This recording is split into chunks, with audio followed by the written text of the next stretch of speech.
الحمد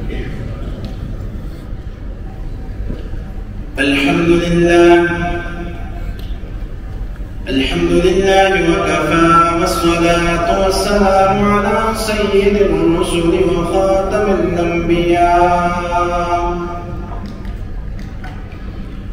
أما بعد فأعوذ بالله من الشيطان الرجيم. بسم الله الرحمن الرحيم. واعبدوا الله ولا تشركوا به شيئا وبالوالدين إحسانا وبذي القربى واليتامى والمساكين والجار ذي القربى والجار الجنب والصاحب بالجنب وابن السبيل وما ملكت أيمانكم إن الله لا يحب من كان مختالا فخورا. اللهم صل على سيدنا ومولانا محمد وعلى آل سيدنا ومولانا محمد وبارك وسلم وصل عليه.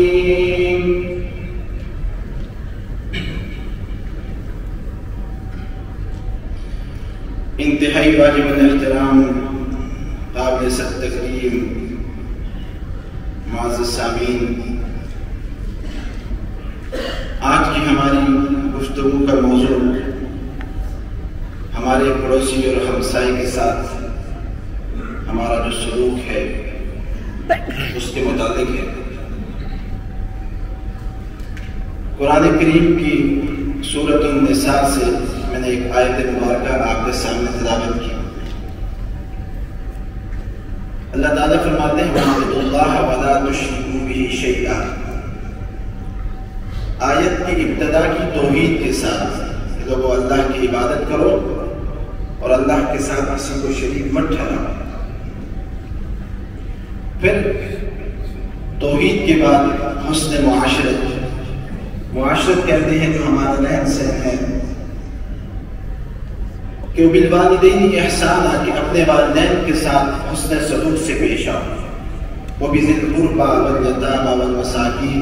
قریبی رشتہ داروں کے ساتھ، یتیموں اور مسکینوں کے ساتھ حسن سلوک صلہ رحمی،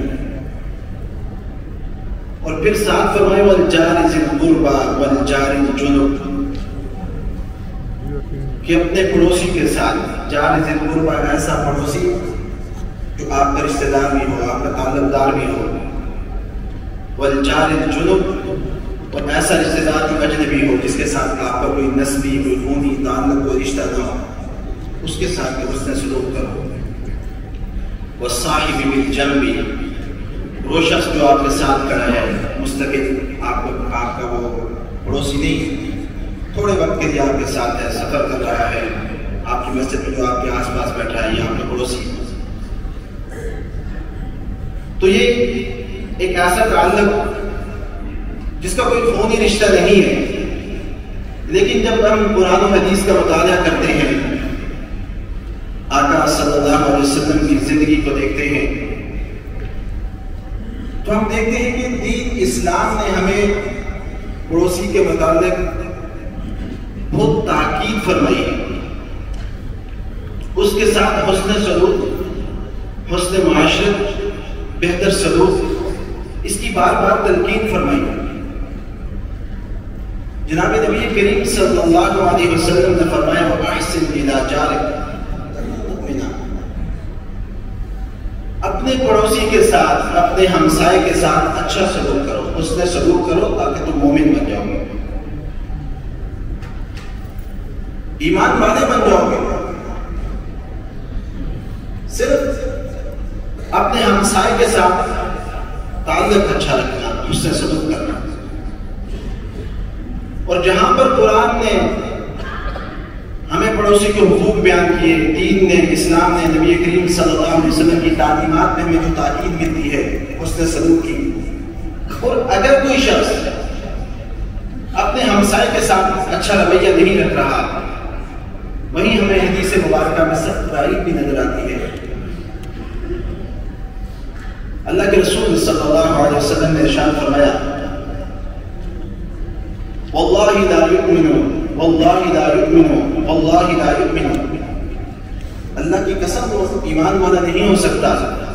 اللہ کی قسم وہ مومن نہیں ہو سکتا، اللہ کی قسم وہ مومن نہیں ہو سکتا۔ 3 بار ایک جملہ ارشاد فرمایا، اور اس تکرار کا بار بار ایک ہی جملہ ارشاد فرمایا،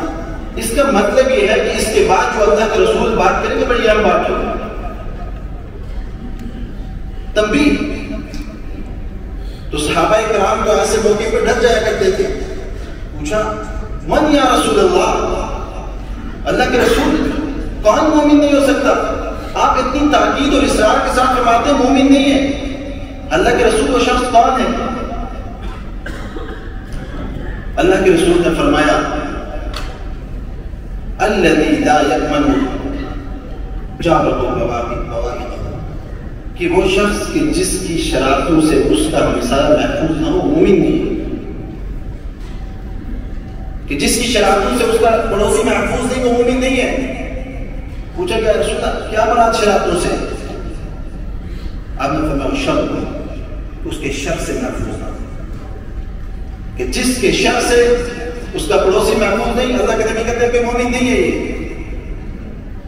کیا تعریف کی مسلمان کی؟ المسلم من سلم المسلمون من لسانه ويده، کہ مسلمان وہ ہے کہ جو اپنی زبان سے اور اپنے ہاتھ سے کسی کو تکلیف نہ پہنچائے، کہ پڑوسی کہتے ہیں حقوق بیان کیا۔ اور پھر ایک جو عام عارضی وقت کے لیے میں اور آپ ایک سفر میں ساتھ ہیں، آپ کسی کے ساتھ ٹریول کر رہے ہیں، یہاں سے اپنے ملک جا رہے ہیں، یہ جو آپ کے دائیں بائیں ہیں یہ بھی آپ کے پڑوسی، ان کے ساتھ کیا اس کا سلوک؟ ایک شخص مسجد میں نماز پڑھنے کے لیے جا رہے ہیں، اسلام کے اندر بھائی اگر تم نے لہسن کھایا مسجد میں مت جا، اپنا منہ دھوئے میں مسجد میں مت جا۔ کیوں؟ اس لیے کہ ہو سکتا ہے تیرے اس عمل سے، تیرے اس منہ سے، بدبو سے کسی دوسرے مسلمان کو تکلیف اور ایذا پہنچے۔ یہ ہے دین اسلام، کہ میری مسجد میں میرے ساتھ والا پڑوسی اس کے حقوق ہے، میرے ساتھ سفر کرنے والا جو دوست میرے دائیں بائیں بیٹھے میرے پڑوسی ہیں، ہمسائے ہیں، ان کے حقوق ہیں۔ ہمیشہ ہم کسی جگہ لائن پہ لگے ہوئے، میرے آس پاس کے والے لوگ میرے پڑوسی ہیں، میرے مسافر ہوں، میرے ہمسائے ہیں، مجھے حق حاصل نہیں ہے کہ میں کسی جگہ لائن پہ لگا ہوا ہوں، اپنے سے پہلے اور پیچھے والوں کو کراس کر کے میں آگے چلا جاؤں، کسی کا حق طلب کروں، اجازت نہیں ہے۔ یہ دین اسلام۔ اللہ کے رسول صلی اللہ علیہ وسلم نے، یہ تو دنیا ہے، پھر فرمایا کہ مرنے کے بعد بھی قیامت کے دن اللہ تعالیٰ ایک شخص کو فرمائیں گے کہ جب انسان دنیا سے چلا جاتا ہے، مر جاتا ہے، اگر مرنے کے بعد اس کے ہمسائے، اس کے پڑوسی 4 لوگ گواہی دے دیتے ہیں کہ یہ شخص اچھا تھا، ہم نے اس میں بھلائی کے سوا کوئی اور عمل نہیں دیکھا، تو اللہ اپنے فرشتوں سے کہتے ہیں کہ میں نے اس شخص کی گواہی کو قبول کر لیا ہے، اپنے بندے کے بارے میں جو یہ کہہ رہا ہے، جو اس کا علم ہے، میں نے وہ قبول کر لیا ہے، لیکن انسان ہے، اس نے بہت ساری غلطیاں خطائیں بھی کی ہوں گی۔ اللہ کہتے ہیں وہ غلطیاں، وہ خطائیں جو یہ میرا بندہ نہیں جانتا کہ اس بندے نے کی تھی، میں نے ان کو بھی معاف کر دیا، صرف ایک گواہی پر۔ تو یہ گواہی تب ہوگی جب میرا آپ کا تعلق اپنے ہمسائے پڑوسی کے ساتھ بہتر ہو، اچھا ہو۔ ہمیں دین اسلام کسی کو تکلیف ایذا پہنچانے کی اجازت ہرگز نہیں دیتا ہے، قطعاً نہیں دیتا ہے۔ اور پھر اللہ کے رسول صلی اللہ علیہ وسلم نے جو پڑوسی کے حقوق بیان کیے، فرمایا کہ اگر تمہارا پڑوسی ہمسایہ بیمار ہے تو اس کی عیادت کے لیے جاؤ جا کے اس کی عیادت کرو۔ اب عیادت کا مطلب یہ نہیں ہے کہ آپ گئے بازار سے فروخت کا تھیلا دیا اور چلے گئے، جا کے بیٹھے باتیں کی، سب کچھ ٹھیک ہے، اچھی بات ہے، لیکن اب عیادت کرنے والے کے لیے بھی حکم یہ ہے کہ جب تم اس کے پاس جاؤ اس کی بیماری کو دیکھو، اسے تسلی دو۔ آپ گئے، ایک بندہ بیمار ہے، آپ نے کہا ماشاءاللہ آپ تو صحت مند تندرست کر رہے ہیں، اللہ تعالیٰ آپ کو صحت دے کر شفا دے، فلاں آدمی بیمار تو ٹھیک ہو گیا اللہ کا کرم سے۔ آپ کے ان الفاظ نے اس بیمار شخص کو کیا دی؟ اس کو خوشی ہوئی، راحت ہوئی۔ لیکن ایک آدمی ہو کینسر کا پیشنٹ اور کوئی شخص اس کو دیکھنے کے لیے جائے اور کہے وہ فلاں آدمی تھا، اس کو بھی کینسر تھا، وہ چلا گیا دنیا سے، جانا تو سب نے، لیکن ایک بول نے اس کے اندر کو چیر کے رکھ دیا۔ اسلام نہیں اجازت دیتا ہے، کہتا ہے مت کرو ایسا، کسی بیمار کی عیادت کے لیے جاؤ تو اس کے لیے لفظ تسلی، کوئی ایسی بات، کوئی ایسا کلام، کوئی ایسی گفتگو کرو جس سے اس کو تسلی ملے۔ اجازت نہیں ہے کہ تم جا کے اس کو تکلیف دو، اس کو ہرٹ کرو، کسی ایسی چیز کا ذکر کرو جس سے اس کو تکلیف ہو۔ بیمار ہو تو عیادت کرو، انتقال کر جائے تو اس کی میت، اس کی تجہیز و تکفین کا اہتمام کرو،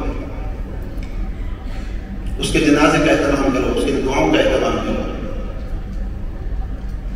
یہاں تک فرمایا کہ اگر تمہارے پاس کوئی پڑوسی تمہارا ہمسایہ قرض مانگتا ہے،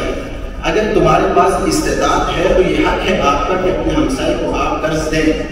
لیکن یاد رکھیں کہ اگر آپ کے پڑوسی کا آپ کو غلط تجربہ موجود ہے کہ آپ اس کو قرض دیں گے، یہ اندیشہ موجود ہے، وہ آپ کو واپس نہیں کرے گا، پھر آپ رک جائیں۔ لیکن آپ کو یہ معلوم ہے کہ اگر اس کو اللہ نے استطاعت دی ہے مجھے قرض واپس دینا، آپ کے اوپر حق ہے کہ اس کو ہمسائے کو اپنا قرض ادا کریں۔ اور پھر فرمایا کہ جب تم اپنے گھر میں کوئی سالن بناؤ، کوئی کھانا تیار کرو، تو تمہارے پڑوس میں غریب اگر ہمسایہ ہے تو کوشش یہ کرو کہ تمہارے اس لذیذ مزیدار جو گھروں میں بننے والے پکوانوں کی خوشبو تمہارے پڑوسی کے گھر میں مت جائے، اس سے اس کے بچوں کو تکلیف ہوگی، ان کے دل میں یہ ہو سکتا ہے اس کے پاس استطاعت نہ ہو، مالی وسعت نہ ہو، لہٰذا تمہیں حکم یہ ہے کہ تم، اور پھر ایک موقع پہ اللہ کے رسول نے فرمایا سیدنا ابو ذر رضی اللہ تعالیٰ عنہ سے کہ جب تم سالن بناؤ تو اس میں شوربہ زیادہ کر دیا کرو، سبحان اللہ، پانی زیادہ ڈال دو۔ کیوں یا رسول اللہ؟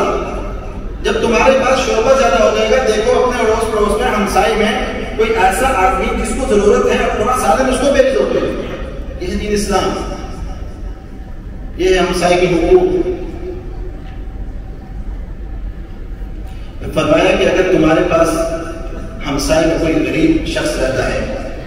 جس کی طاقت نہیں ہے، ہو سکتی ہے اپنے بچوں کو پھل فروٹ کھلونا دے کے دے، اگر تم اپنے بچوں کے لیے لے کے جا رہے ہو تو کوشش یہ کرو کہ اگر تمہیں اللہ نے استطاعت دی، کچھ اپنے لیے لے جاؤ، کچھ اس کے لیے، لیکن اگر تمہارے پاس استطاعت نہیں ہے کہ تم اپنے پڑوسی کو بھی دے سکو، تو کہا کہ ایسے لفافے کے اندر لے کے جاؤ کہ جب تم گزرو تو اس کے بچوں کو نہیں نظر آئے کہ فلاں شخص فروٹ لے کے جا رہا ہے، فلاں شخص اپنے بچوں کے لیے کھلونے لے کے جا رہے ہیں، میرے بابا مجھے نہیں جانا، ہو سکتا ہے اس کے بعد۔ تو یہ دین اسلام کا سبق ہے کہ جو ہمیں قرآن سے، حدیث سے اور دین اسلام سے ہمارے ہمسائے کے متعلق ملتا ہے۔ اللہ وحدہ لا شریک ہم سب کو اپنی عملی زندگی کے اندر اپنے رشتہ دار و اقارب، اپنے اڑوس پڑوس اور تمام لوگ جو ہمارے متعلقین ہیں ان کے حقوق کا خیال رکھنے کی ہمت اور توفیق عطا فرمائے۔ وآخر دعوانا